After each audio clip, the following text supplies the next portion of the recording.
Baik, terima kasih Mas Fikar sudah mengkondisikan teman-teman semuanya. Selamat pagi, Assalamualaikum warahmatullahi wabarakatuh. Yang terhormat teman-teman dari BNPP, Pak Karo dan Pak Kabak, serta rekan-rekan semuanya. Perkenalkan, nama saya Helmi Fajar Andrianto, saya dari Kementerian Komdigi di Biro Hubungan Masyarakat.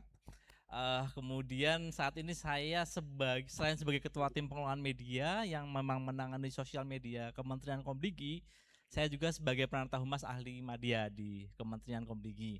Salam kenal semuanya. Mungkin saya hari ini akan lebih ke sharing sebenarnya teman-teman.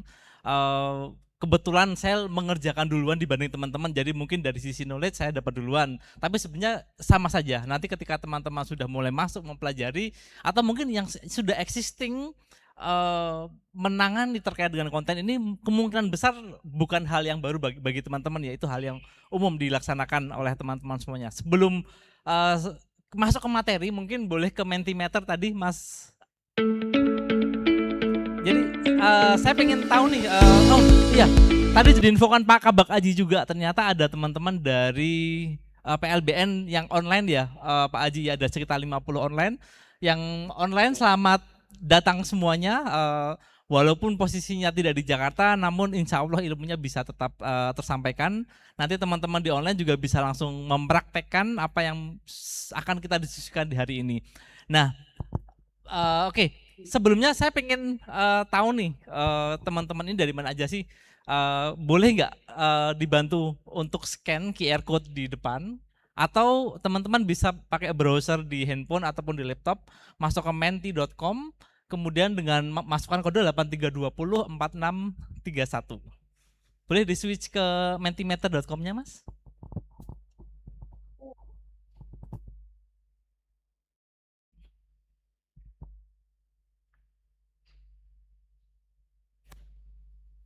Oke, mari kita lihat sudah ada. Ya, ini kebetulan ada, ya masih baru 6. Silakan teman-teman yang belum bergabung. Sambil kita ke pertanyaan nomor 1 dari teman-teman. Teman-teman online dari mana sih? Terutama yang online di Zoom ya. Kalau yang di sini teman-teman base ataupun kantor instansinya ada di wilayah mana? Boleh diklik di peta di layar. Oke. Oh, ada dari Aceh. Yang dari Aceh apakah offline atau online? Oh, kemungkinan online yang dari Aceh ya. Yang dari Aceh ada dari Aceh, dari Papua, paling banyak di Jakarta tentu saja. Oh, teman-teman yang online di sini, yang hadir di sini di Jakarta, diisi bukan online dari mana ya, tapi asal instansinya. Misalkan ternyata dari Lampung, tapi ke Jakarta nanti diisi yang Lampung saja. Jadi kita bisa tahu asal instansi teman-teman itu ada di mana. Kemudian di Maluku ada, kemudian nomor 2 ada yang ada di laut. Maksudnya nomor 2 itu kan di laut ya, mungkin maksudnya di Kalimantan mungkin ya Pak Haji ya, mungkin bukan di tengah laut ya tentunya ya, cuman mungkin di salah satu wilayah di Kalimantan. Ada sudah ada ya kurang lebih. Jadi memang ya ini udah masuk lagi.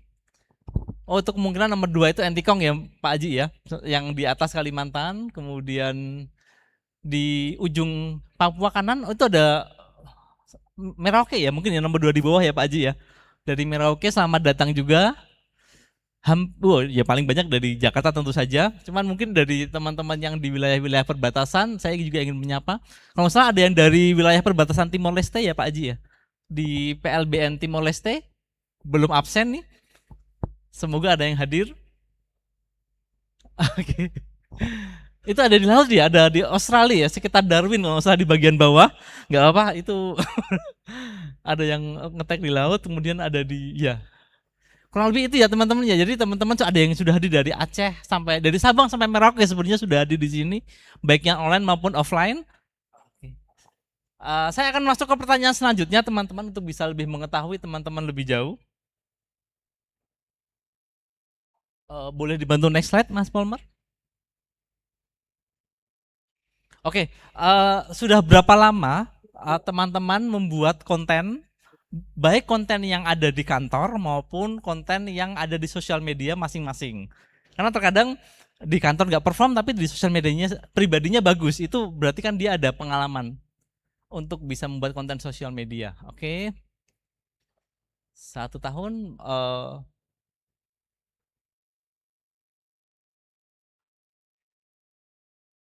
Oke, sebagian besar baru kurang dari 1 tahun ya untuk bisa bergelut di bidang konten, terutama konten media sosial. 56. Iya, sudah kurang lebih angkanya sudah dominan. Memang sebagian besar baru kurang dari 1 tahun ya untuk bisa bergelut dengan dunia konten media sosial. Kemudian next slide boleh, Mas? Nah, menurut teman-teman, dari yang teman-teman tahu indikator apa sih ketika teman-teman melihat, oh ini konten bagus ini. Teman-teman melihatnya dari apa? Boleh di share nggak ke saya? Satu kata aja, satu kata. Mengedukasi, menghibur, informatif, visual. Nih kalau kata Pak Karo yang ngisi visual mesti cowok nih kebetulan ya. Visual, edukasi, visual, ya, informatif paling banyak ya teman-teman ya. Enggak J. Ini kayaknya Gen Alpha nih kayaknya nih. Enggak J. Ada Gen Alpha nih sepertinya yang ikut mengisi. Kemudian eye catching, oke. Informatif ya. Dominannya informatif ya. Informatif, kemudian edukatif dan edukasi itu sama ya. Jadi kemungkinan besar akan masuk ke rumpun yang sama. Jadi ada dua besar yang menurut teman-teman diindikasikan sebagai suatu konten yang perform ataupun konten yang baik. Yang pertama adalah informatif dan yang kedua adalah kontennya edukatif, nyata, menghibur. Coba kita lihat ada sesuatu yang menarik nggak? Pakai iPhone 16 Pro Max, tolong jangan flexing di sini ya. Ini bukan saran untuk flexing. Ada yang pakai iPhone 16 Pro Max. Ini sepertinya Pak Kabak ini kode untuk tim medsosnya dibekali dengan iPhone 16 Pro Max sepertinya Pak Kabak. Tungki naik, dilarang curhat juga, mohon maaf ya, nggak boleh curhat di sini. Tungki naik, ada Tungki naik ya, ya oke. Itu relatable kecil. Terus oke, ya kurang lebih itu ya, ada menarik menjadi lumayan tinggi ya dibanding informatif ya. Informatif cenderung turun sekarang menjadi naik lagi. Informatif, menarik, dan edukatif. Jadi ada tiga pilar: informatif, menarik, dan edukatif. Itu kata teman-teman semuanya ya. Nah, pertanyaan terakhir dari saya, next boleh Mas Palmer? Apa saja sebenarnya, mungkin ini sudah masuk ke bagian teknis ya. Menurut teman-teman, apa yang teman-teman ketahui mengenai cara menulis naskah? Naskah entah apapun itu ya, naskah konten, baik konten pemberitaan, konten sosial media, ataupun baik video, YouTube, carousel, dan sebagainya. Apa menurut teman-teman yang tekniknya apa sih yang teman-teman ketahui, boleh di-share nggak? 5W1H, sepakat ini, kalau terutama untuk penulisan berita 5W1H sangat oke sekali. Ada centang biru, punya ide, trending MBG, ya saya nggak ikut-ikutan kalau di situ. Ada parkour, punya ide, riding the wave ya, riding the wave, narasi kunci gak hoax, trending, fontnya konsisten, berarti udah visual ya, tren konsisten. Kemudian insightful ini iya berarti kan memberikan sesuatu yang lain ya, memberikan informasi lain. Kemudian ada hook ya, ada teman-teman sudah ada yang mengenal hook. Hook itu adalah bagian awal sebuah konten yang membuat orang tertarik untuk melihat konten lebih lanjut. Kemudian memahami isi naskah, wajib memahami isi naskah biar tidak terjadi hoax seperti yang ada di yang lain. Oke. Ya. Ya, terima kasih atas responnya teman-teman. Tepuk tangan untuk kita semua. Terima kasih atas responnya. Kurang lebih saya juga sudah memahami bagaimana nanti kita akan berdiskusi ya di pagi hari ini. Mas Palmer boleh balik ke slide, Mas Palmer. Jadi menyambung ke tadi teknik, sebenarnya yang teman-teman sampaikan tadi di sini kurang lebih lebih ke sesuatu yang sifatnya indikator sebuah konten yang baik, insightful, 5W1H gitu, belum terkait dengan teknik. Nah, pada hari ini saya akan coba share 5 aja teknik yang biasa kita gunakan untuk menulis sebuah naskah. Kalau konteks yang akan kita lakukan pada hari ini adalah konteks naskah video ya teman-teman ya. Jadi memang agak sedikit berbeda antara treatmentnya nanti antara video, carousel, single image, dan bahkan mungkin ketika kita berbicara platform, entah di TikTok, entah di Reels, Instagram, itu pasti akan berbeda. Tapi yang memang akan kita buat spesifik di hari ini sebenarnya akan cenderung ke video yang akan digunakan untuk Reels di Instagram. Oke, sebenarnya ada 5 yang akan kita coba diskusikan di hari ini. Coba.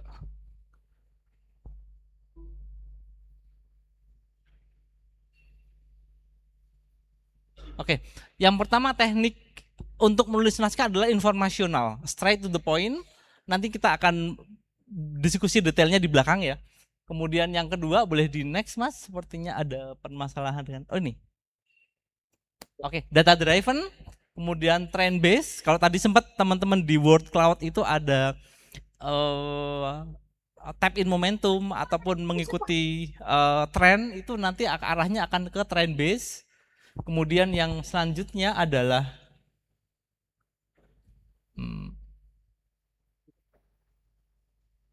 authority base, dan yang terakhir yang memang akan menjadi fokus kita yaitu storytelling. Mas boleh agak-agak susah sepertinya. Ya, storytelling. Kita pertama akan masuk ke bagian informasional ataupun straight to the point. Teknik pertamanya dulu. Sebentar, sepertinya nggak bisa.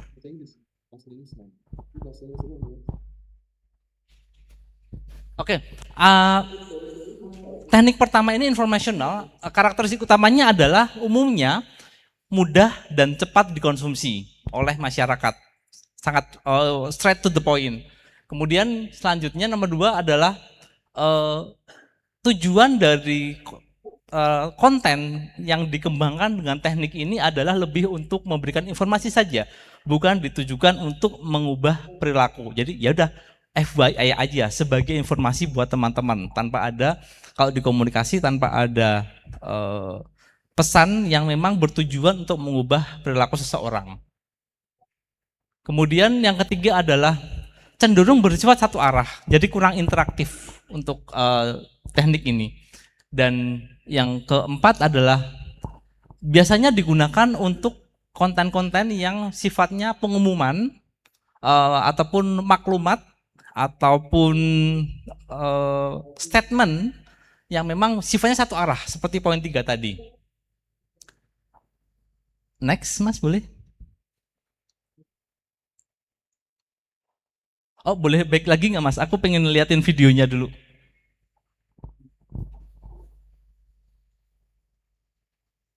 Di next kali ada videonya.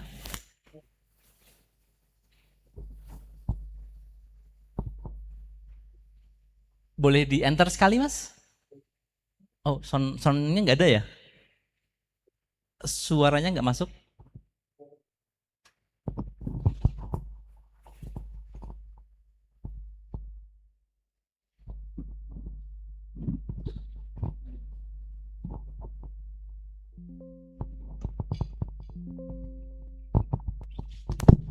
Oke.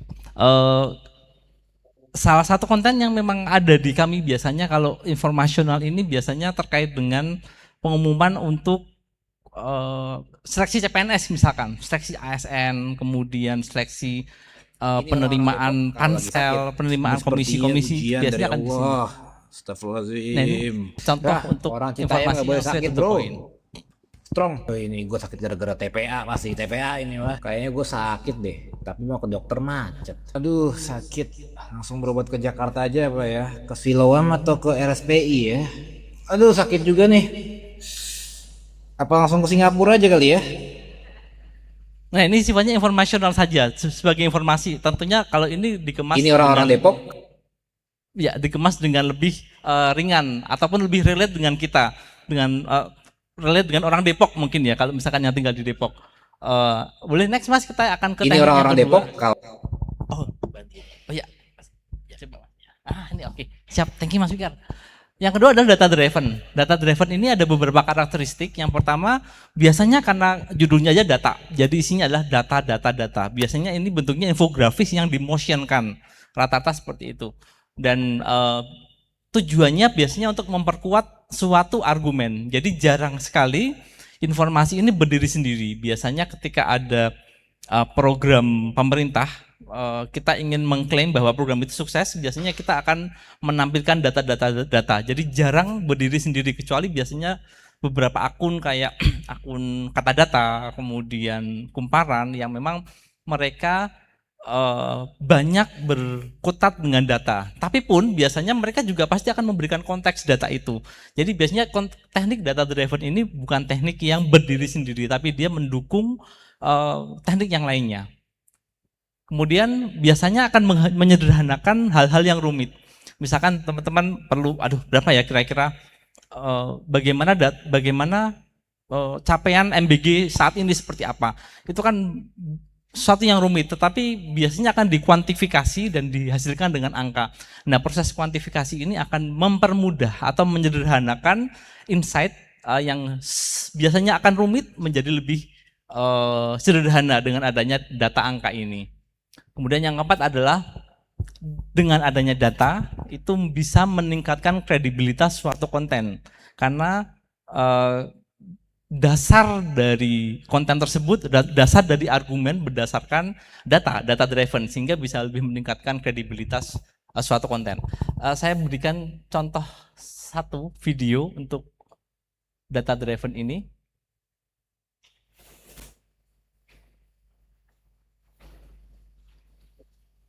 Saat ini, ada banyak kelas menengah Indonesia yang memiliki pekerjaan sampingan atau disebut juga side hustle.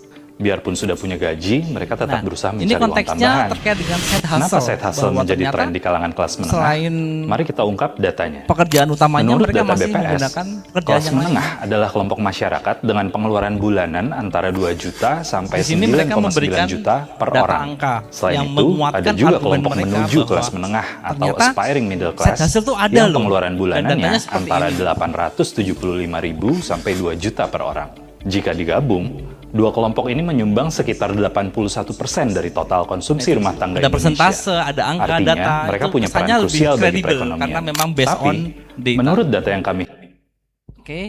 Kemudian yang keempat adalah namanya trend based ataupun reactive content. Biasanya konten ini di-trigger oleh suatu fenomena yang sedang berkembang, ataupun istilahnya tadi tap in momentum. Misalnya ada momentum A, mereka pasti akan membuat ini. Cuman memang nanti ada beberapa karakteristik yang membuat teman-teman harus agak berhati-hati dengan trend based ataupun reactive content ini. Kita lihat karakteristiknya satu persatu. Trend based ini yang pertama berfungsi sebagai respon terhadap suatu fenomena, kemudian ya bersifat tap in momentum tentu saja. Nah, proses produksinya karena sangat bergantung pada tap in momentum. Momentum itu kan tidak selamanya ada, dia hanya muncul sekali dan rentang waktunya itu tertentu. Jadi teman-teman harus cepat mengeditnya, cepat mempostingnya agar tidak kehilangan proses ataupun tidak kehilangan momentum yang ada. Kalau sekarang teman-teman yang terbersit di ingatan apa nih yang sedang tren sekarang? Ibu, boleh Ibu? Dengan Ibu siapa, maaf? Titin, Mbak. Bu Titin? Ya. MBG. MBG, oke. Oke, MBG memang lagi tren tapi on the other way ya, jadi saya nggak berani bahas di sini. Mungkin yang lebih umum, misalkan Dokter Gia sama Dokter Tirta, itu kan ada Bumi dengan Langit ya, gimana satunya yang berbicara soft spoken, yang satunya bicaranya apa adanya gitu. Itu bisa dibuat teman-teman, bisa diplesetkan biasanya dalam konteks konten video ya misalkan. Cuman memang tap in momentum ini kan terbatas ya, terbatas. Kalau MBG sepertinya trennya masih akan agak lama Bu Titin, jadi masih agak santai. Nah tapi kalau yang kayak misalkan Dokter Kia sama Dokter Teta itu teman-teman harus melihat rentang waktunya, jangan sampai ketika udah mau hilang atau itu baru bikin kontennya, itu jadi nanti jadi kayak basi gitu. Kayak dulu juga siapa yang mengidolakan King MU di sini? King MU di sini boleh angkat tangan, silakan, jangan malu-malu Mas. Kita memang lagi bermasalah MU. Oke Mas, terima kasih King MU. Glory MU, glory MU Mas, terima kasih. konten MU ketika menang, karena kita sudah jarang menang waktu itu ya Mas ya. Ketika menang sekali itu langsung naik dan trennya banyak diplesetkan oleh netizen, oleh beberapa instansi pemerintah. Itu juga menjadi satu tap in momentum yang memang cukup bisa menarik engagement, cukup bisa menarik respon masyarakat, terutama para fans MU yang sudah lama tidak pegang juara. Kemudian nomor 4 adalah biasanya reaktif konten ini tidak hanya sekedar, apalagi kita ya selaku selaku pemilik ataupun pengelola konten ataupun media sosial kementerian ataupun institusi, kita tidak bisa hanya tap on momentum tanpa memberikan konteks edukasi ataupun apa. Biasanya akan balik ke kita sebagai sebuah hujatan kalau kita tidak memberikan konteks edukasi di situ, sehingga ada kecenderungan ketika kita berbicara tap in momentum itu harus kita selingi dengan edukasi kepada masyarakat. Jadi tidak hanya sekedar riding the wave saja. Ini contohnya kalau di kami di Kementerian Komdigi kami ada namanya Miss Lambe Hoax. Jadi ketika ada hoax muncul itu biasanya kita akan memberikan respon dengan gaya visual seperti ini. Bayar pajak. Itu cuma hoax. Aduh, ada dibantu sama si Janet. Kamu nangis ke? Astagfirullahaladzim.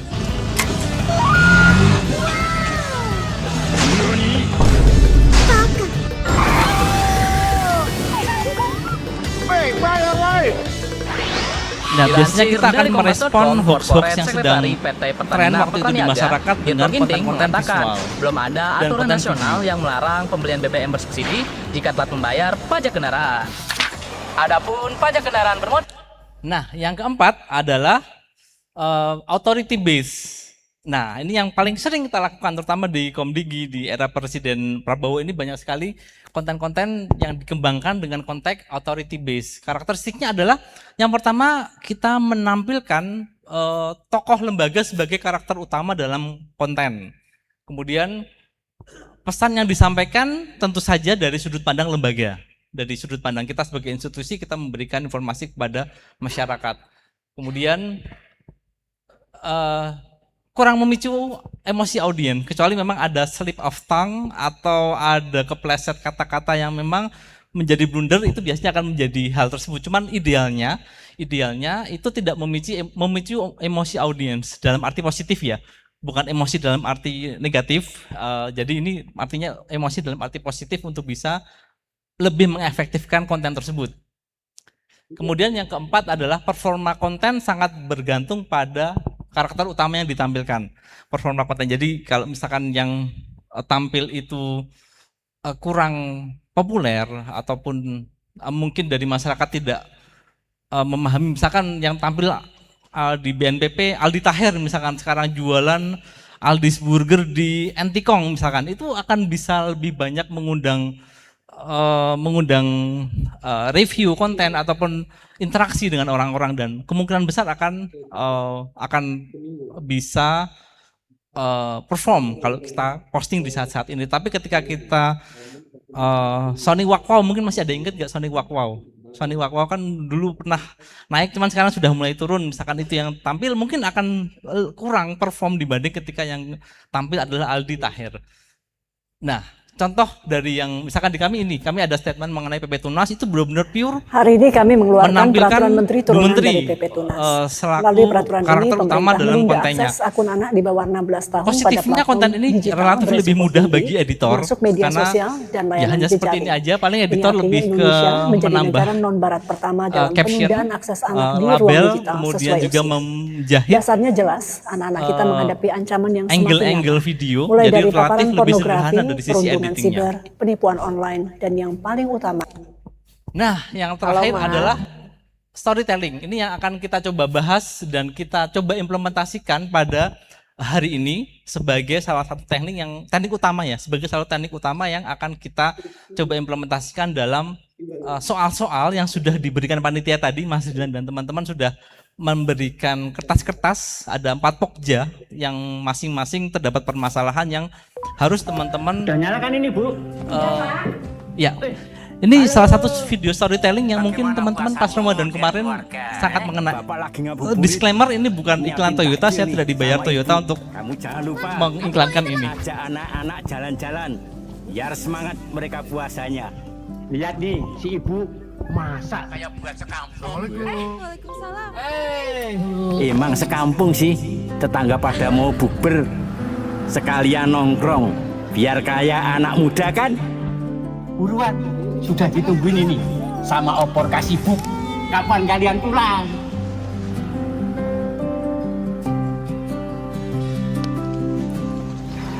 Tapinya nggak lihat kita ya? Di layar kecil. Jangan lupa ya, kamu bayar zakat. Harta kita itu cuma titipan, harus dibagi buat sesama.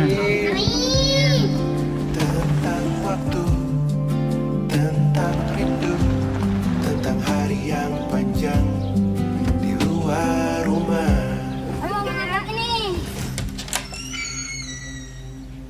Assalamualaikum.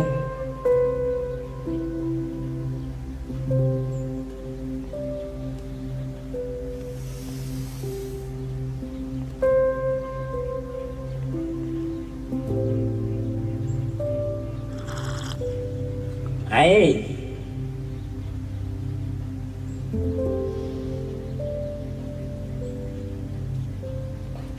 Assalamualaikum. Waalaikumsalam. Nyampe kapan, Dek?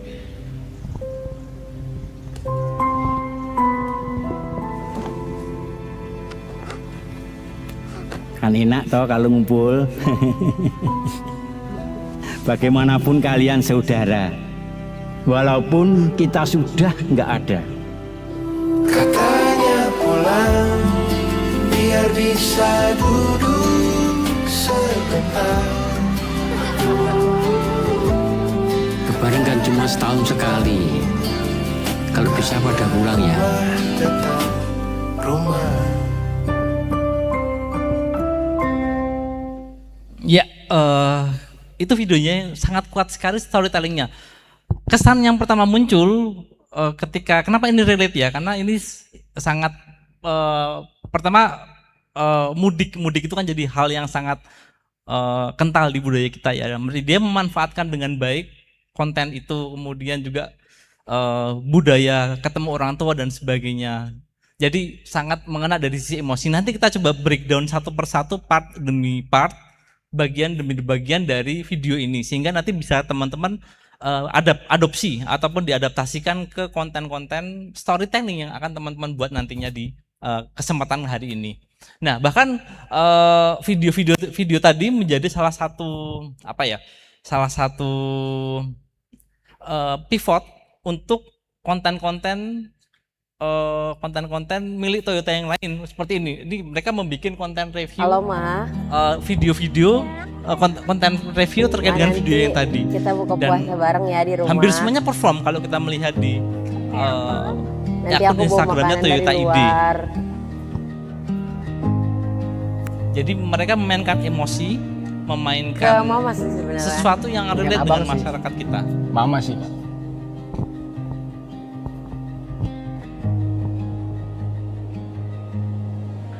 Buruan, sudah ditungguin ini sama opor kasibuk. Kapan kalian pulang?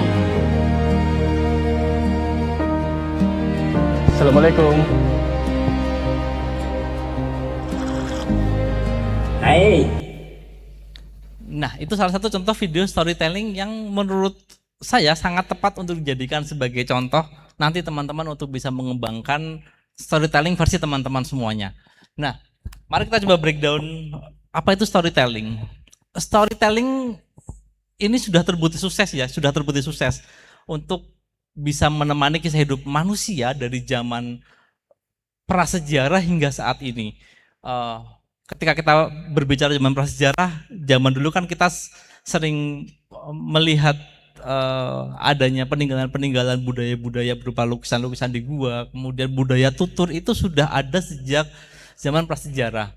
Kemudian ketika kita berbicara ayat suci, bahkan kalau yang Islam, Al-Quran itu sepertiga lebih itu isinya adalah kisah, storytelling mulai dari zaman Nabi Adam sampai dengan Nabi Muhammad, sirah nabawiyah. Kemudian selain itu juga ada kisah-kisah 7 pemuda Kahfi, kemudian kisah-kisah Maryam dan sebagainya, semuanya sifatnya storytelling. Dan ini terbukti sukses untuk bisa memberikan dampak emosi, mengubah perilaku manusia-manusia di seluruh dunia. Ini sudah artinya dari sisi efektivitasnya, storytelling ini sudah terbukti untuk bisa mengubah perilaku seseorang. Nah, kemudian wayang, kalau misalkan yang ada di Jawa, ketika dulu zaman Wali Songo menyebarkan agama Islam di wilayah-wilayah Jawa, salah satu metodenya adalah memberikan storytelling melalui perantara wayang. Kalau nggak salah Sunan Kalijogo yang menggunakan wayang ini sebagai media untuk bisa menyampaikan kisah-kisah dengan storytelling yang memang mereka kembangkan dalam budaya wayang ini. Kemudian berkembang sesudahnya di zaman pertengahan ketika ada banyak drama ya seperti Macbeth, Romeo dan Juliet, kemudian drama-drama ketoprak mungkin kalau teman-teman sering melihat dulu di zaman 90-an ya, Sri Mulat dengan berbagai macam cerita-cerita mereka itu bisa meneman, ataupun mungkin yang tahun 90-an pernah mendengarkan sandiwara radio enggak? Jadi benar-benar kita dengerin di radio aja, cerita-cerita di situ itu bisa mengalir tanpa kita merasa bosan. Hanya kita mendengarkan saja tanpa ada visual. Visual itu kita kembangkan sendiri berdasarkan imajinasi masing-masing. Misalkan ada suara keroprak, ada suara kuda lewat gitu, itu imajinasi satu orang dengan yang lain beda. Ada yang satu mengimajinasikan kuda itu warnanya putih, ada yang warnanya hitam, ada yang ternyata keledai dan sebagainya. Dan itu ada di zaman itu ketika storytelling itu bisa memberikan hiburan, bisa memberikan edukasi kepada orang-orang yang memang hidup di zamannya dengan perantaraan tertentu. Kemudian kalau saat ini tentunya film ya. Film itu salah satu contoh storytelling yang sangat mengena ke teman-teman. Jadi apalagi drama Korea ya, drama Korea. Jadi kunci sukses untuk tidak menonton drama Korea adalah jangan menonton episode pertamanya. Karena ketika kamu sudah melihat episode pertamanya itu udah pasti akan jadi movie marathon teman-teman. Gak bisa berhenti gitu sampai belakang. Dan hooknya memang seperti itu. Kecenderungan otak manusia memang disetting seperti itu. Ketika dia sudah tertarik, ya udah dia akan berusaha untuk melihat endingnya seperti apa sih gitu. Dan film-film ini bisa memberikan bisa mengatur bagaimana otak manusia bekerja dengan memanfaatkan tipikal otak manusia itu sendiri. Nah, kemudian mengapa storytelling itu bisa berhasil? Boleh di next, Mas. Oke. Jadi storytelling ini tidak hanya kita memberikan cerita yang mudah dipahami saja, tetapi mempengaruhi cara berpikir seseorang. Nah, dari beberapa penelitian, misalkan penelitian yang dirilis oleh Melanie Green sama Timothy Brooks di tahun 2010 tentang bagaimana cara kerja otak manusia, ternyata mereka mengembangkan sebuah teori yang namanya narrative transported theory. Jadi ketika sebuah narasi itu ditransportasikan melalui otak manusia, itu bisa mengubah banyak hal. Ada 3 hal yang mereka garis bawahi, yaitu ketika manusia terbawa cerita, mereka akan memahami lebih dalam pesan-pesan yang ada di dalam konten tersebut. Kemudian perubahan sikap yang lebih kuat, artinya ada perubahan perilaku ya dari seseorang. Kemudian juga resistensi rendah terhadap pesan, artinya resistensi itu penolakan terhadap isi pesan itu jadi berkurang. Bahkan sangat rendah sekali ketika suatu konten pesan diberikan secara naratif. Jadi misalkan ada di beberapa wilayah, kalau tadi kata Bu Titin ada trending MBG, mungkin yang trending ini penolakan ya mungkin ya Bu Titin ya. Nah itu sebenarnya ketika kita berbicara mengenai storytelling, resistensi ini bisa diselesaikan. Cuman memang prosesnya akan sedikit lama karena ini persepsi masyarakat ini kan dibangun dalam jangka waktu yang lama, jadi tidak serta-merta bisa kita langsung ubah. Cuman ketika diberikan storytelling seharusnya bisa mengubah sikap, pemahaman, dan tentu saja resistensi yang rendah terhadap pesan. Instead of ketika kontennya malah joget-joget, itu kan itu sangat tidak proper ya, dan malah meningkatkan resistensi masyarakat terhadap program tersebut gitu. Jadi memang harus banyak-banyak mengembangkan konten storytelling kalau ingin kita bisa lebih smooth lagi dalam menjalankan MBG-nya. Kemudian karakter, ada beberapa karakter yang coba saya garis bawahi. di konsep storytelling ini. Jadi karakter utamanya adalah dia sejalan dengan perilaku ataupun otak manusia. Jadi otak manusia akan melihat sebuah konten itu, melihat alurnya seperti apa, kemudian konteks ceritanya bagaimana, dan juga yang terakhir adalah apa makna ataupun ibroh yang bisa diambil dari kisah tersebut. Kalau misalkan di Al-Quran tentu saja kan kita berbicara tentang Nabi, sejarah Nabi Musa, kisah Nabi Musa. Itu pasti kan kita akan melihat ibrohnya apa sih yang bisa diambil dari Nabi Musa, ataupun cerita tentang kaum Nabi Lut. Apa yang bisa diambil dari cerita-cerita kisah-kisah Nabi Lut itu, bahwa kita tidak boleh menyimpang dan sebagainya. Itu ada makna yang memang diberikan dari konteks cerita tersebut. Nah, yang karakter yang kedua adalah bisa mempermudah transfer pengetahuan yang kompleks. Sesuatu yang rumit, misalkan tadinya kita pakai pendekatan data driven, capaian MBG adalah sekian ribu orang dan sebagainya dengan data yang cukup rumit, itu sebenarnya bisa disimplifikasi dengan storytelling. Ketika kita berusaha untuk mengambil intisari dan bisa menangkap fenomena yang ada di masyarakat serta mencari solusinya, dengan tentunya dikembangkan dengan mekanisme ataupun teknik storytelling. Dan yang ketiga adalah menggugah emosi audiens. Terutama ketika tadi teman-teman melihat video Toyota Ramadan tadi, itu kan emosi awalnya udah kerasa nih, wah ini orang langsung keingetan orang tua kan teman-teman, idealnya kan langsung keingetan orang tua, kemudian momen-momen lebaran teman-teman masa kecil di rumah orang tua, kemudian momen mudik dan sebagainya, itu menggugah emosi audiens karena sangat relate dengan apa yang kita lakukan di sini. Beda ketika iklan Toyota ini diputar di Timbuktu misalkan atau Pantai Gading Afrika, itu akan nggak relate dan apaan sih gitu. Jadi mungkin nggak akan kena di masyarakat lain. Jadi sangat kontekstual sekali mengenai storytelling ini. Bisa kena di masyarakat satu, tetapi mungkin tidak mengena di masyarakat yang lain. Jadi nanti akan sangat tergantung dari audiensnya siapa teman-teman ya. Nah, yang keempat adalah bisa membentuk identitas dan kepercayaan. Ini yang terjadi dengan kitab suci. Kemudian identitas itu film Marvel. Misalkan ada yang teman-teman, wah seandainya saya menjadi Thor, seandainya saya menjadi Iron Man dan sebagainya, itu ada mempersepsikan diri teman-teman itu sebagai seorang superhero ketika teman-teman melihat ataupun menonton film Marvel. Kemudian yang terakhir adalah bisa mendorong perubahan perilaku. Dalam konteks strategi komunikasi, perubahan perilaku ini menjadi salah satu tujuan tertinggi dari proses komunikasi. Yang pertama kan awareness, yang kedua itu adalah pandangan, cara pandang, dan yang ketiga adalah perilaku. Tujuan komunikasi yang tertinggi itu bisa dicapai dengan menggunakan teknik storytelling, karena storytelling memungkinkan kita untuk bisa mengubah perilaku seseorang. Nah, lantas apakah memang storytelling itu satu-satunya teknik yang baik?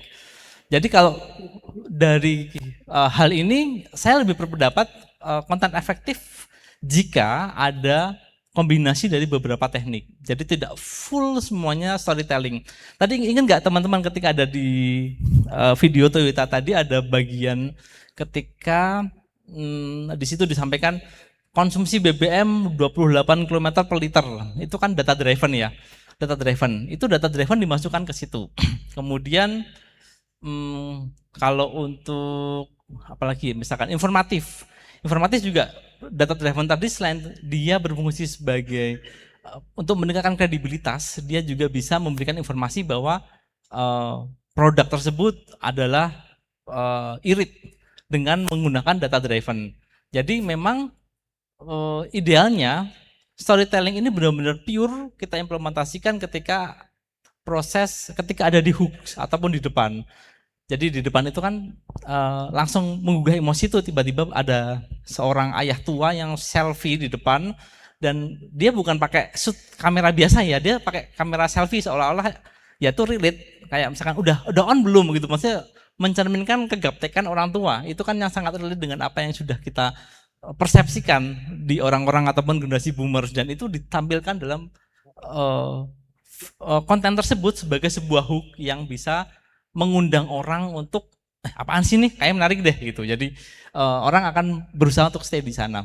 Kemudian isi filler ataupun isi utama dari konten itu biasanya akan banyak variasinya ya, mulai dari yang edukasi, data driven dan sebagainya. Itu sangat nanti ditentukan dari tujuan konten teman-teman. Kalau memang tujuan datanya, tujuan pesannya itu terkait dengan data-data kuantitatif, ingin menyampaikan mungkin jumlah capaian realisasi anggaran PLBN, itu kan pasti akan berkutat dengan angka ya, mau nggak mau teman-teman harus pakai data driven, tapi tetap harus kerangka utamanya menggunakan teknik storytelling. Closing, kalau closing biasanya tentu untuk bisa meningkatkan engagement sama dengan konten carousel, konten story, kemudian konten-konten yang lain yang ada di media sosial. Call to action ini penting untuk bisa meningkatkan engagement ataupun bisa mengetahui respon dari masyarakat mengenai program yang sedang kita komunikasikan. Jadi biasanya closing itu kita berikan call to action, walaupun tidak harus selalu di closing, cuman biasanya ketika orang akan merespon sebuah video, kita pastikan orang tersebut selesai menonton videonya. Khawatirnya ketika call to action ini kita taruh di tengah, ketika kita minta tolong dong cek ini ya, mereka malah akan loncat keluar video, menghentikan mereka menonton video, kemudian pergi ke call to action yang ingin kita berikan gitu. Padahal dari algoritma sosial media, terutama di TikTok itu benar-benar yang dilihat itu adalah seberapa sering video teman-teman itu selesai ditonton.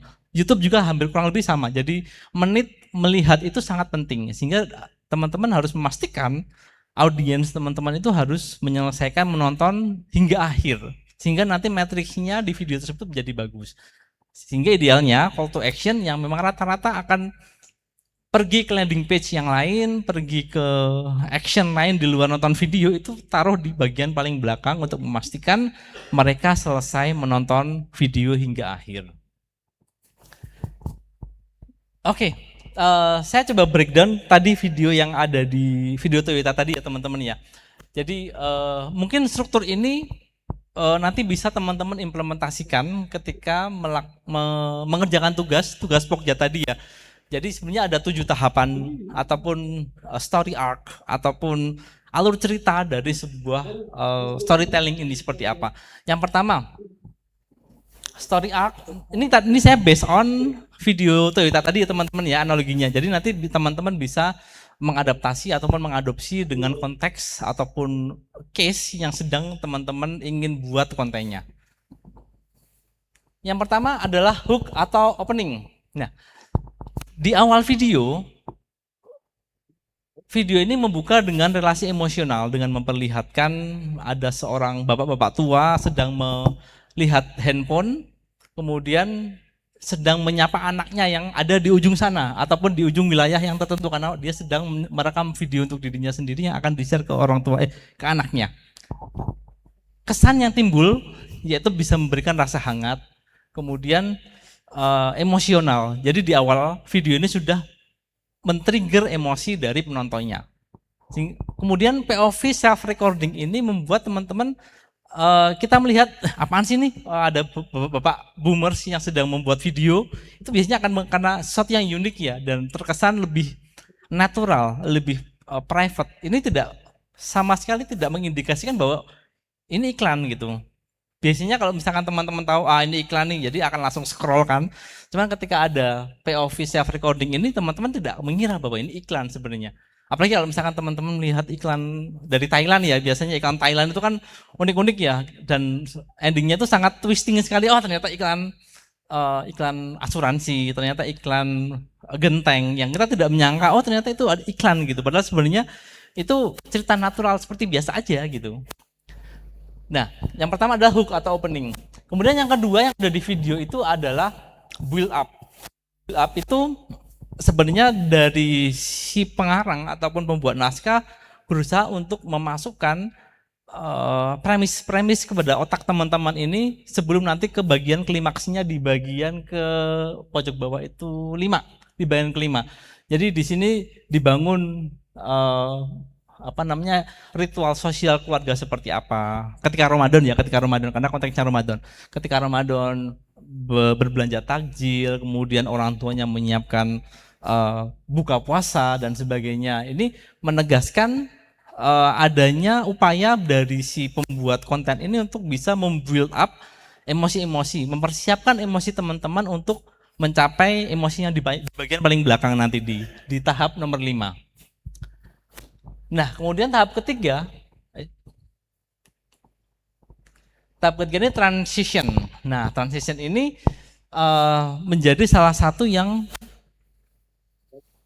menjadi follow up, sebuah build up. Jadi ketika di situ ada upaya dari ada upaya konflik, sudah muncul konflik di sini. Di sini sudah muncul konflik. Kemudian dari konflik tersebut orang-orang akan cenderung untuk bisa menjaga hubungan dengan orang-orang, dengan keluarganya melalui perjalanan pulang. Nah, perjalanan pulang ini digambarkan sebagai mudik. Tapi sebenarnya nanti ada maknanya. Mudik ini tidak sekedar orang pergi dari titik A ke titik B, tetapi dalam video ini nanti ada makna yang lain yang memang ditujukan untuk bisa menggali emosi para pemirsanya. Nah, ketika tahap transisinya selesai, maka mulai iklannya beneran nih, iklan benerannya ada di sini. Ada product integration, di situ ada visual mobil yang sedang diiklankan, kemudian fitur-fiturnya, kemudian dia bisa lebih irit dan sebagainya. Cuman produk ini tidak diekspos secara berlebihan. Teman ingat nggak ketika mungkin tahun 90-an ada iklan kijang kotak ya? Itu benar-benar yang di shoot itu ya kijangnya aja gitu. Orangnya nggak ada cerita. Jadi mobil kijang bisa naik turun gunung, that's it. Nggak ada sesuatu yang mengandung emosional. Ataupun iklan di YouTube banyak deh, teman-teman coba lihat iklan mobil tahun 90-an, mobil Katana dan sebagainya, itu lebih banyak mengekspos mobilnya dibanding what lies behind the car. Kalau di ini dia tidak terlalu mengekspos berlebihan mobilnya, tetapi dia memposisikan produk itu sebagai pendukung cerita, sebagai enabler, sebagai solusi bagi orang-orang yang sedang ingin melepas rindu ke orang tuanya. Jadi mereka memposisikan itu dan sangat smooth sekali, nggak se-harsh ataupun sekasar marketing zaman dulu gitu. Nah, kemudian ketika produk integration selesai, nah ini bagian emotional peak-nya nih. Bagian emotional peak ketika ternyata dia sudah sampai ke rumah, kemudian melihat memori masa lalu anak-anak ini dengan orang tuanya, memori dengan rumahnya, dan ternyata kita ketahui ternyata bapaknya udah nggak ada dari salah satu scene yang ada di sini ini, dan ternyata mereka lebih bersifat kenangan, bukan ketemu orang tua benerannya, dan itu sangat emosional kalau menurutku karena memang agak sedikit twisting endingnya. Nah, kemudian yang setelah puncak ataupun klimaks emosi muncul, mulai ada solusi. Nah, solusi ini sebenarnya akan nyambung dengan yang bagian product integration. Solusi yang bisa diberikan kalau dari konteks kita selaku pemerintah, solusi yang bisa diberikan oleh program kita tuh apa sih yang bisa menjawab konflik ataupun emotional peak-nya ini seperti apa gitu. Jadi dari mereka memberikan resolusinya itu adalah mereka pulang naik mobil yang diiklankan itu bareng-bareng, ketemu, berpelukan dan sebagainya, dan endingnya ada pesan bahwa kebersamaan itu penting, kemudian menjalin hubungan itu wajib dan sebagainya. Jadi closingnya ini menjadi sebuah pesan utama yang ingin disampaikan dari sebuah produk ini. Jadi iklan ini sebenarnya tidak mengiklankan mobil, sebenarnya dia lebih ke bercerita tentang kebersamaan saja sebenarnya. Dominannya seperti itu. Nah, struktur ini ada 7 struktur ini nanti bisa teman-teman coba implementasikan dengan konteks ataupun case yang sudah diberikan oleh teman-teman panitia sebelumnya. Nah, dari situ nanti coba teman-teman bagi menjadi 7 tabel. Masing-masing tabel itu teman-teman berikan contoh harusnya seperti apa nih ceritanya gitu. Jadi ini sebagai salah satu referensi struktur teman-teman untuk membuat sebuah storytelling. Ini teman-teman misalkan ada yang ingin ditanyakan, langsung raise hand aja ya. Misalkan nanti takut di belakang nanti nggak keburu. Nah, balik lagi ke karakter utama storytelling. Selain story arc ataupun alur cerita, kita juga harus memberikan konteks dalam sebuah konten kita. Nah, konteks yang ada di video itu ada 3. Nanti teman-teman bisa adapt juga, misalkan ingin memberikan konteks apa sih Misalkan konteksnya adalah Idul Fitri, kemudian mungkin nanti pas 17 Agustus konsepnya adalah kemerdekaan, kemudian Sumpah Pemuda dan sebagainya, nanti teman-teman bisa memberikan konteks cerita di sini. Nah, di yang tadi itu ada 3 konteks yang bisa kita ekstrak, yaitu pertama konteks sosial, bahwa adanya momen Ramadan dan Idul Fitri, kemudian kebersamaan bersama keluarga, kemudian budaya masyarakat mudik, itu mereka highlight di situ sebagai konteks cerita. Kemudian yang kedua tentu saja karena mereka bertujuan untuk mengiklankan diri mereka ataupun produk mereka, brand communication juga ada di situ. Mereka tidak hanya mengiklankan kendaraan mereka, tapi mereka memberikan penegasan positioning brand mereka adalah bukan hanya sebagai alat untuk bergerak dari satu titik ke titik yang lain, tetapi lebih dari itu mereka memberikan aspek filosofis, mereka memberikan aspek emosional dalam produk mereka, bahwa produk mereka itu digunakan orang-orang untuk mendampingi, mengenabler, memungkinkan manusia untuk bisa memberikan ataupun menyalurkan emosi mereka, memberikan kebersamaan dan sebagainya. Dan tentunya konteks storytellingnya adalah sangat minim dialog. Kalau misalkan teman-teman lihat videonya, lebih banyak ke potongan-potongan sederhana dari statement-statement para karakternya. Kemudian ada shoot selfie yang lebih memberikan kesan natural, itu sangat diperlukan sekali biar tidak terkesan kaku. Nah, yang ketiga karakternya, yaitu karakter storytelling itu adalah kita memberikan makna. Ada 4 makna yang coba saya highlight di sini.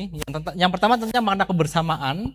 Yang kedua adalah perjalanan sebagai sebuah metafora, bahwa perjalanan ini tadi bukan hanya dari satu titik ke titik yang lain, tapi perjalanan ini adalah lebih ke perjalanan emosional seseorang. Kemudian kebaikan itu sederhana dan teknologi sebagai penghubung. Mereka tidak memusatkan konten mereka terhadap suatu teknologi, bahwa teknologi itu penting dan bla bla bla dan sebagainya, tetapi mereka lebih memposisikan teknologi sebagai enabler yang memberikan benefit lebih dari sekedar fisiknya saja, tapi secara emosional. Nah, secara ringkas, sebenarnya struktur tadi teman-teman bisa implementasikan juga dalam 3 tahapan saja. Tahapan pertama yaitu melihat mulai dengan cerita manusia. Kalau misalkan teman-teman tadi 7 kelewat banyak strukturnya, coba dengan struktur yang lebih simpel lagi. Jadi yang pertama coba mulai dengan cerita manusia. Cerita manusia itu yang relate dengan apa yang sedang dibahas. Misalkan pelayanan prima di wilayah di pos lintas batas. Nah, di pelayanan prima ini permasalahannya apa nih? Teman-teman harus bisa melihat permasalahan di masyarakat sekitar. Tentunya permasalahan masyarakat di Sabang berbeda dengan yang ada di Merauke. Yang di Entikong berbeda dengan yang ada di, let's say, di Alor mungkin.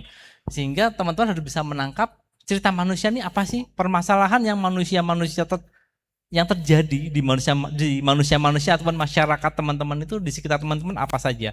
Itu kalian harus bisa menangkap itu. Bukan produknya, kita belum berbicara pembangunan pos lintas batas nasional, peningkatan pelayanan prima, itu kita belum berbicara hal tersebut. Kita berupaya untuk bisa menggali emosi, berupaya untuk menggali permasalahan masyarakat sekitar dan kita jadikan sebagai hook.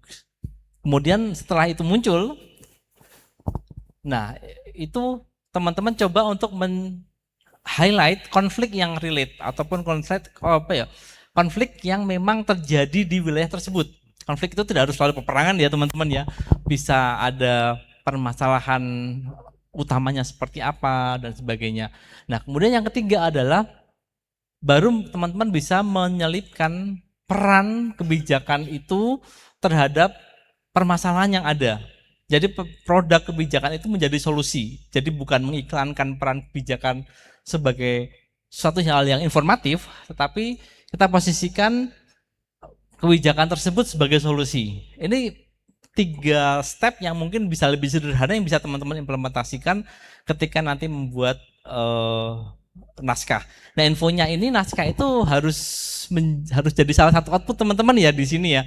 Jadi mungkin nanti sambil paralel teman-teman bisa mempelajari case di masing-masing pokja yang sudah ditentukan oleh panitia.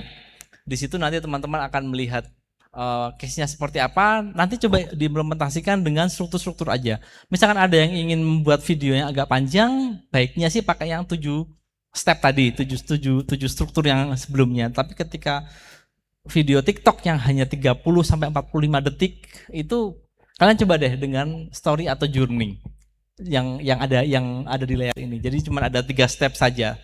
Cuman tentunya kalau teman-teman ingin membuat video yang 2 menit, 3 menit, 3 step ini kemungkinan akan kurang. Jadi balik ke 7 step tadi. Implementasinya yang bagian ini mungkin lebih ke video yang lebih pendek, yang 30 detik saja.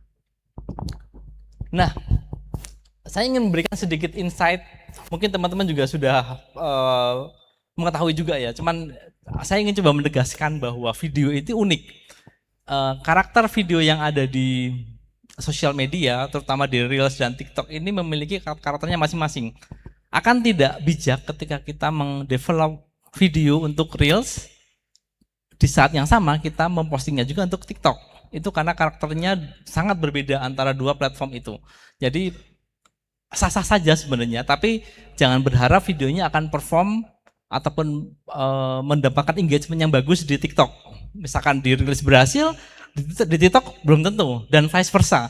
Di TikTok berhasil, di Reels belum tentu, karena masing-masing memiliki karakter audiensnya masing-masing. Sehingga nanti teman-teman coba bisa mengikuti ini sebagai salah satu guidance. Secara umum, 1 detik awal itu menjadi salah satu momen ya kalau kita berbicara Reels dan TikTok. Ketika scroll, 1 detik itu menjadi momen ketika orang menghold, dia tidak men-scroll. 1 detik awal itu menjadi kunci. Tetapi kita coba stretch lagi menjadi 3 detik deh. Ini disebut sebagai fase first impression window. 3 detik awal ini menjadi salah satu momen ketika teman-teman akan memutuskan melanjut scroll atau stay di situ. Itu 3 detik awal, sehingga berikan sesuatu yang terbaik di 3 detik awal ini teman-teman.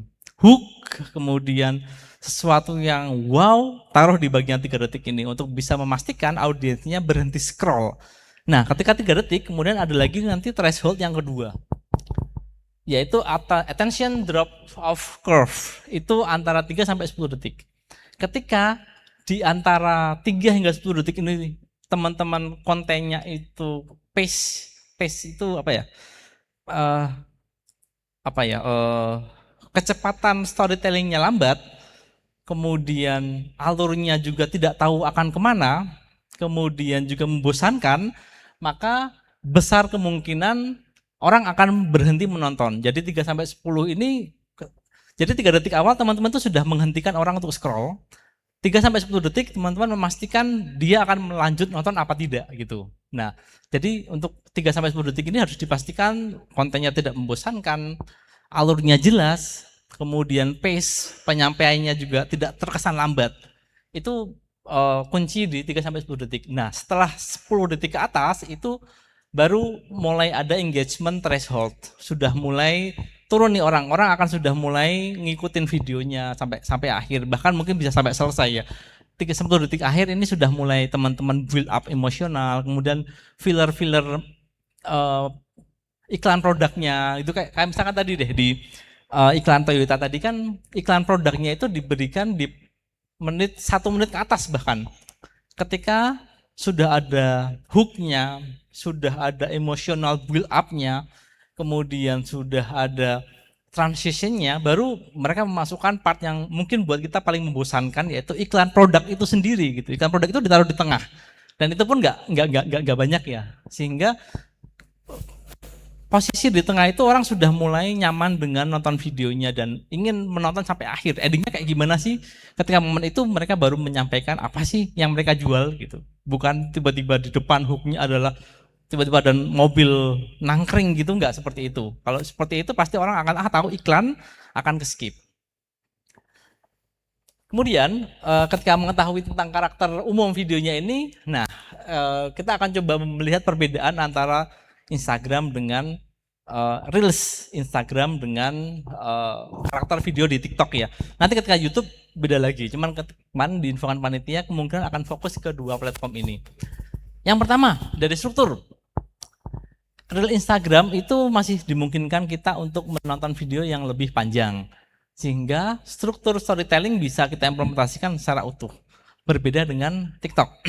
TikTok ini karena dia cepat sehingga harus langsung loncat ke konflik dan punchline. Kita tidak punya waktu untuk build up emosional, transition, nggak ada waktu itu. Jadi langsung konflik yang sekaligus merangkap sebagai hook ada di situ. Kemudian pacing ceritanya, pace itu kecepatan kita bercerita. Kalau di Reels itu cenderung lebih santai, lebih bisa normal. Kita bisa build up, kemudian bisa transition dengan lebih nyantai, memasukkan beberapa footage yang sophisticated, pakai drone dan sebagainya. Tapi tidak berlaku untuk TikTok. TikTok ini harus langsung cepat ke inti permasalahan. Tidak perlu shoot yang sophisticated, teman-teman juga joget aja sambil ngomong, kemudian teman-teman juga video self recording aja sambil jalan, itu juga bisa masuk di TikTok, tapi tidak bisa di Instagram, Reels Instagram. Kemudian gaya cerita tentunya karena lebih slow pacingnya, jadi bisa lebih rapi dan terstruktur dibanding dengan TikTok yang raw dan conversational. Raw itu artinya yaitu teman-teman self recording aja upload selesai, nggak perlu ada editan yang sangat high full teknik dan sebagainya, nggak perlu ada itu kalau di TikTok. Tapi di Reels teman-teman bisa melakukan itu, bisa memberikan sentuhan-sentuhan teknis, sentuhan-sentuhan editing yang indah dan sebagainya. Nah, durasi ideal untuk Reels ini maksimal 45 detik, sedangkan TikTok lebih lambat lagi, dia hanya 30 detik saja. Kemudian relatability. Kalau misalkan kita mau develop konten untuk Reels, itu yang menjadi dogma utamanya adalah bahwa kita pengen memberikan live kehidupan yang ideal itu seperti apa. Tapi ketika di TikTok, kita akan memberikan dogma yang akan kita berikan adalah yang kejadiannya kayak gini nih, kenyataannya seperti ini. Jadi lebih ke real life-nya aja tanpa ditutupi dan sebagainya. Dan yang terakhir adalah call to action. Kalau di Reels dia bisa lebih soft, lebih implisit, tetapi kalau di TikTok dia harus lebih direct. Karena kita berbicara dengan pace yang cepat di TikTok, misalkan yaitu stop, jangan di skip videonya dengan kalimat-kalimat seperti itu, atau tonton sampai akhir videonya ya, dan sebagainya, itu harus diberikan di awal, harus di state di awal kalau di TikTok. Nah, selanjutnya mungkin dari teman-teman bisa sambil mempraktekkan apa yang tadi sudah dipaparkan, nanti untuk bahan paparan dan sebagainya, misalkan teman-teman perlu nanti bisa minta ke panitia, ke Mas Dilan, nanti bisa sambil melihat strukturnya seperti apa sih, dan mungkin menjadi salah satu referensi yang bisa teman-teman lakukan ataupun implementasikan dalam konteks pembuatan video, naskah video di hari ini. Mungkin dari saya itu dulu teman-teman, nanti misalkan ada sesi diskusi, nanti kita akan coba buka sesi diskusi. Mungkin saya tutup dulu presentasi saya pada pagi hari ini. Wallahul muwaffiq ila aqwamit thoriq. Wassalamualaikum warahmatullahi wabarakatuh. Silakan kembali ke Mas Fikar. Baik, terima kasih Mas Helmi. Baik, Bapak Ibu, ada yang mau ditanyakan dulu? Mumpung nih tadi kita banyak belajar tentang teknik menyusun naskah agar lebih kreatif dan menarik. Silakan, mau bertanya dulu? Ayo, dari belakang dulu atau dari tengah atau dari depan dulu? Kami persilakan. Kita masih punya banyak waktu nih. Sebelum nanti kita menuju break ya, karena kita tadi agak mundur. Jadi kita persilakan dulu untuk sesi interaktif bertanya. Karena setelah ini balik tadi ya. Atau mau langsung praktek mungkin Mas Fikar. Teman-teman mungkin gimana, langsung praktek atau mau tanya dulu? Sepertinya practice makes perfect. Iya, practice. Gimana Mas Dilan? Mau langsung aja. Kayaknya sebelah sana ada yang mau nanya nih. Gimana guys? Ada yang mau nanya sebelah sana? Oke, ada mic di sana. Boleh Kak? Kayaknya mau nanya Kak? Tanya dulu Kak. Setelah ini baru kita mau tanya kan Kak? Tanya aja nggak apa-apa. Oh, yang mau hijau yang mau nanya. Oh, silakan Mas. Iya. Langsung dicopot baju hijaunya. Silakan. Ini nanya ditunjuk ya sama teman-teman ya. Aneh banget ini rasanya.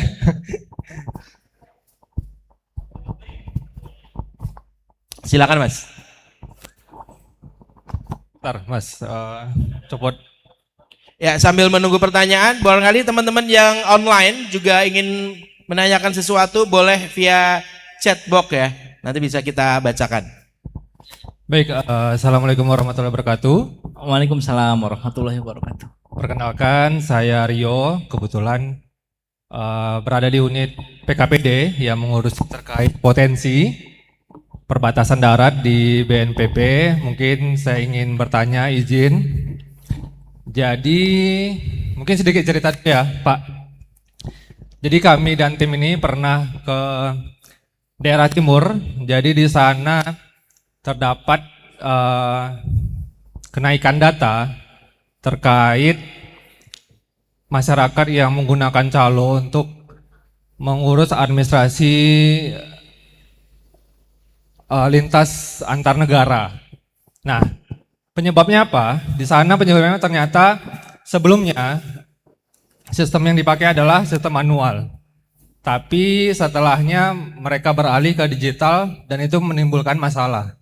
Nah, ini mungkin yang bisa relate juga dengan sistem yang kita adopsi dari komunikasi di daerah perbatasan ini yang khususnya karena mempunyai karakteristik yang berbeda. Nah, teknik atau treatment untuk melakukan komunikasi di daerah perbatasan ini seperti apa sih? Karena mungkin berbeda ya antara kita di kota besar untuk menerima suatu informasi dan kita di daerah wilayah perbatasan untuk menerima informasi entah itu dari platformnya atau dari tekniknya. Nah, itu mungkin seperti apa? Mohon jawabannya, terima kasih. Iya ya, biar nggak lupa Mas Fikar. Terima kasih Mas Rio.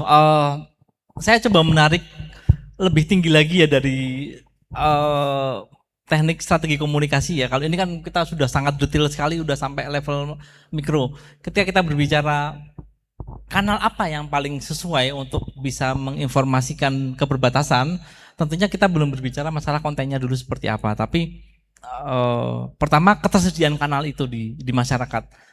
Kalau nggak salah, mohon koreksi, di wilayah timur Papua itu bukan majalah, koran itu masih lebih efektif dibanding sosial media sebenarnya. Kalau misalkan dari data teman-teman di Bakom, dari teman-teman di Dijen Komunikasi Publik dan Media.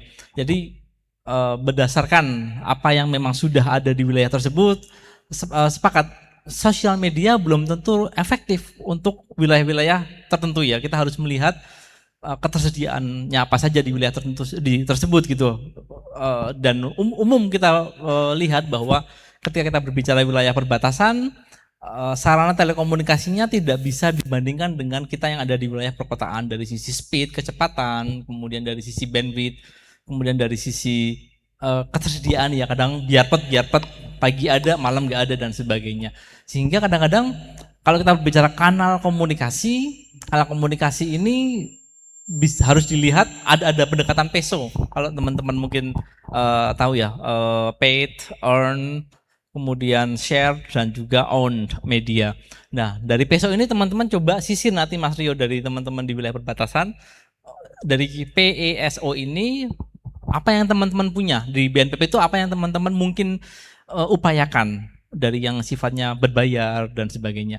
Kemudian setelah itu dilihat irisannya dengan ketersediaan di wilayah tersebut.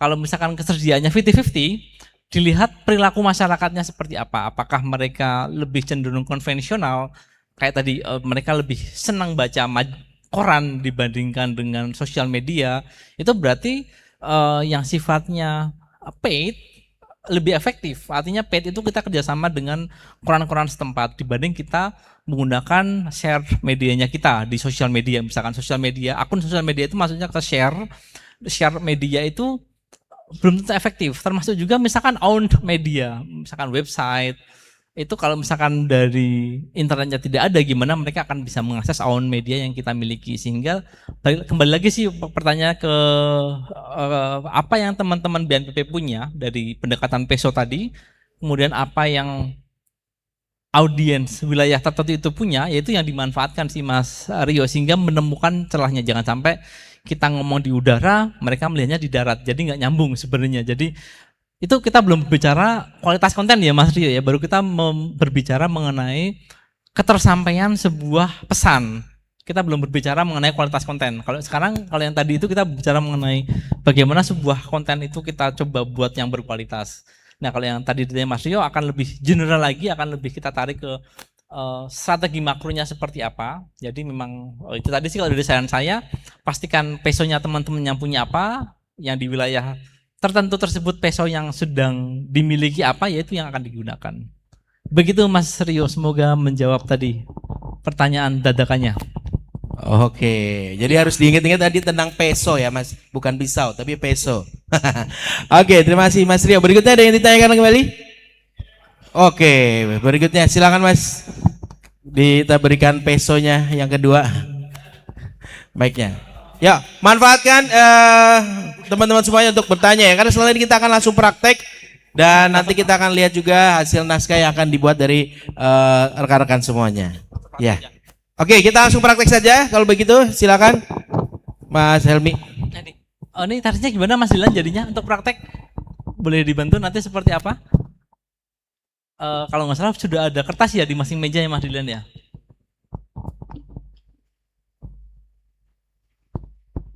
Karena kalau nggak salah hari ini ada output keseluruhannya itu adalah output video ya, video konten. Nah di sesi 1 ini nanti teman-teman membuat naskahnya. Nah naskah ini nanti akan teman-teman gunakan di sesi kedua nanti. Ketika nanti teman-teman akan menjahit footage, menjahit b-roll, menjahit video-video potongan-potongan menjadi sebuah satu konten, itu nanti akan harus berdasarkan satu skrip. Nah skripnya yang akan kita develop di siang hari ini. Yes, nah ternyata sudah kita siapkan juga Mas Helmi di masing-masing meja. Boleh di scan, sudah kita siapkan ada barcode, di scan dan sudah kita bagi menjadi beberapa pokja. Nah nanti tinggal disesuaikan masing-masing pokja untuk membuat naskahnya terlebih dahulu di sesi pertama. Kemudian nanti akan ada sesi berikutnya di kedua untuk membuat videonya. Nah nanti silakan boleh di scan terlebih dahulu kakak-kakak yang di belakang. Boleh di scan kemudian disesuaikan dengan pokjanya masing-masing. Atau sudah tersedia di sini ya. Nah di sana juga sudah termasuk ada bahan-bahannya. Materi pembicara juga sudah di sana. Pengumpulan tugas juga langsung di barcode yang sudah kita siapkan. Jadi silakan semua bahan-bahan untuk penulisan naskah dan nanti bahan-bahan untuk edit video sudah disiapkan oleh panitia. Jadi silakan bisa di-download di sana, bisa dilihat dan silakan dikembangkan untuk sesi yang pertama ini Bapak Ibu, kakak-kakak untuk bisa membuat naskah yang sekreatif mungkin sesuai dengan materi yang sudah disampaikan oleh Mas Helmi. Kita punya waktu sampai dengan jam 12.30. Jadi untuk kita latihan, Mas Helmi kita punya 25 menit dari sekarang.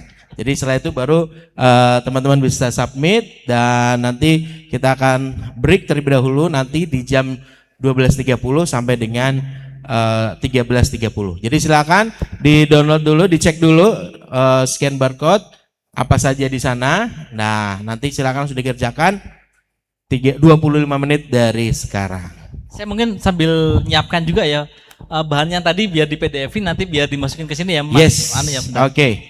Sekaligus nanti juga silakan ada yang bertanya barangkali pas udah dibuka, oh tadi apa ya? Nah boleh, mumpung Mas Helmi masih ada di sini di sesi yang pertama. Jadi silakan waktu 25 menit ini untuk Q&A diselingi juga sekaligus mengerjakan latihan atau tugas membuat naskah. Silakan.